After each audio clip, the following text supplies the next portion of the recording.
अस्सलामुअलैकुम वरहमतुल्लाहि वबरकातुहू। आज का एक छोटा सा कंसेप्ट है extant species, endanger species, threatened species.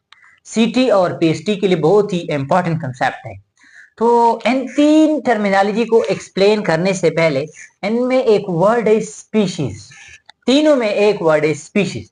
सबसे पहले व्हाट इज स्पीशीज, हम स्पीशीज को जानेंगे कि स्पीशीज क्या चीज है।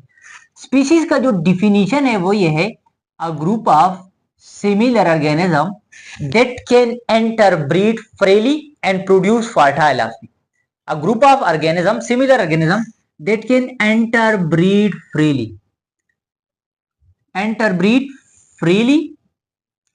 and produce fertile offspring. ये दो मेन इसमें वर्ड यूज हुई है कि स्पीशीज वो कि दो ऐसी चीजें, दो ऐसे जानवर या दो ऐसे चीजें आपस में सेम स्पीशीज होंगे जो आपस में इंटरब्रीड भी कर सकते हैं और आपस में ऐसे बच्चे पैदा करें जो फर्टाइल होते हैं। इंटरब्रीड का मतलब यह है कि आपस में इजीली सेक्स कर सकते हैं, आपस में क्या कर सकते हैं, इजीली इंटरकोर्स कर सकते हैं, इजीली सेक्स कर सकते हैं। तो इसको हम क्या कहते हैं, इंटरब्रीड फ्रीली, आसानी से इंटरब्रीड कर सकते हैं। और इसके साथ साथ फर्टाइल ऑफस्प्रिंग।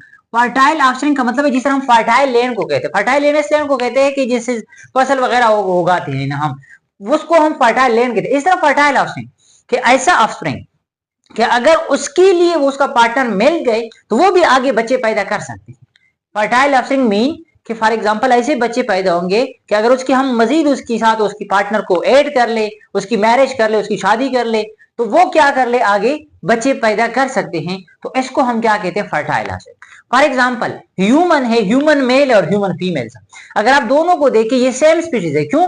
क्योंकि दोनों आपस में इंटरब्रीड भी कर सकते हैं और इंटरब्रीड करने की वजह से ऐसे बच्चे पैदा कर सकते हैं कि अगर उसकी हम शादी कर ले वो भी आगे बच्चे पैदा कर सकते हैं। तो इसको हम क्या कह सकते हैं कि ये सेम स्पीशीज है। तो क्या है, सेम स्पीशीज है। अब हम आते हैं कि एक्सटेंट स्पीशीज किसको कहते हैं, एंडेंजर किसको कहते हैं, थ्रेटेंड स्पीशीज कहते हैं। एक्सटेंट स्पीशीज का मतलब ये है कि ये स्पीशीज पहले मौजूद था, प्रेजेंट था, एक इलाके में, एक कंट्री में, एक डिस्ट्रिक्ट में। अब वो नहीं है, अब बिल्कुल खत्म है। अगर हम पाकिस्तान की बात करें कि पाकिस्तान में एक चीज पहले मौजूद था, जानवर प्लांट मौजूद था, बट अब नहीं है, तो उस स्पीशीज को हम क्या कहते हैं, एक्सटेंट कहते हैं। और इसका एग्जांपल डायनासोर। डायनासोर जो है वो आजकल नहीं है, ये एक्सटेंट है। क्या है, एक्सटेंट।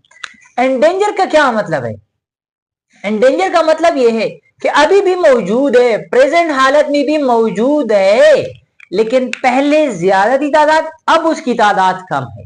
अब उसकी तादाद कम है और तादाद कम होने की वजह से ये भी एक्सटेंड होने का चांसेस है और इसके भी खत्म होने के चांसेस है। फॉर एग्जांपल पहले उसकी स्पीशीज 100 थी, अब 20 हो गए हैं।